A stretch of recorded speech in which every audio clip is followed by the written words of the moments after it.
মাঠঘাট, প্রধান সড়ক কিংবা চায়ের দোকান, সাজ সাজ রব বইছে পুরো হাওড়া অঞ্চলে। সাবেক স্বরাষ্ট্র প্রতিমন্ত্রী লুৎফুজ্জামান বাবরকে বরণ করতে অধীর আগ্রহে অপেক্ষা করছে এই অঞ্চলের মানুষ। আমরা অধীর আগ্রহে অপেক্ষা করছি বাবর সাহেব খুব তাড়াতাড়ি আমাদের নেত্রকোনা জেলা তথা মদন বাটি এলাকার মানুষের কাছে ফিরে আসবেন।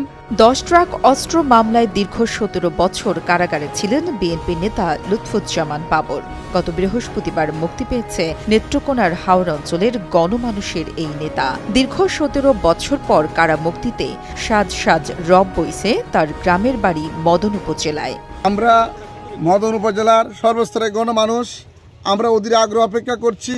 মদন উপজেলার হাটঘাট, মাঠ, রেস্টুরেন্ট, বিভিন্ন গ্রামগঞ্জ সহ সকল জায়গায় সাজ সাজ রব, ব্যানার, পেস্টুনের সমস্ত মদন উপজেলা হাওড় অঞ্চল বাটি এলাকা ভরে গেছে।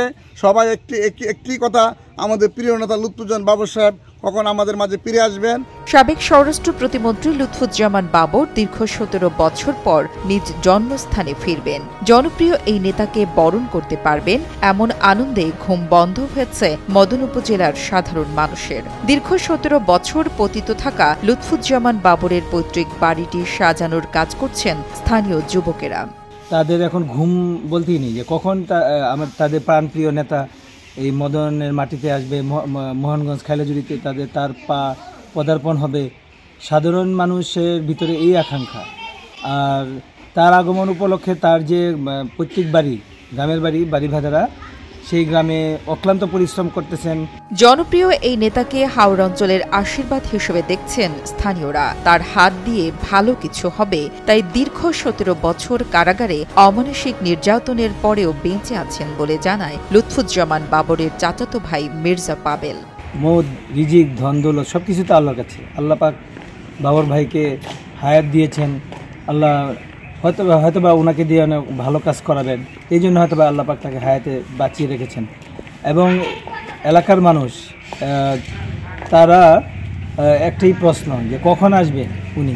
নেত্রকোনা মদন সড়ক সহ গুরুত্বপূর্ণ সড়কগুলোতে তৈরি হচ্ছে বিভিন্ন রকমের তোরণ, ব্যানার ও ফেস্টুন। বাবরের মুক্তিতে মদন উপজেলা বিএনপি কার্যালয় থেকে শুরু করে প্রত্যেকটি অঙ্গ সহযোগী সংগঠন নতুন করে প্রাণ ফিরে পেয়েছেন। আমাদের মোহনগঞ্জ কালেজুরি মানুষ অধিক আগ্রহ অপেক্ষা করছে আমাদের এই প্রিয় নেতাকে দেখার জন্য।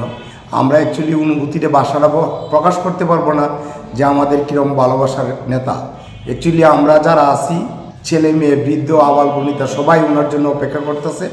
ওনা আমাদের যে প্রাণের লিডার, ওনাকে দেখার জন্য, এক পলক দেখার জন্য আমরা সবাই অধিক আগ্রহে আছি। প্রিয় নেতাকে বরণ করতে নেত্রকোনার শহর থেকে গ্রাম সর্বত্র তৈরি করা হয়েছে নানা রঙের তোরণ।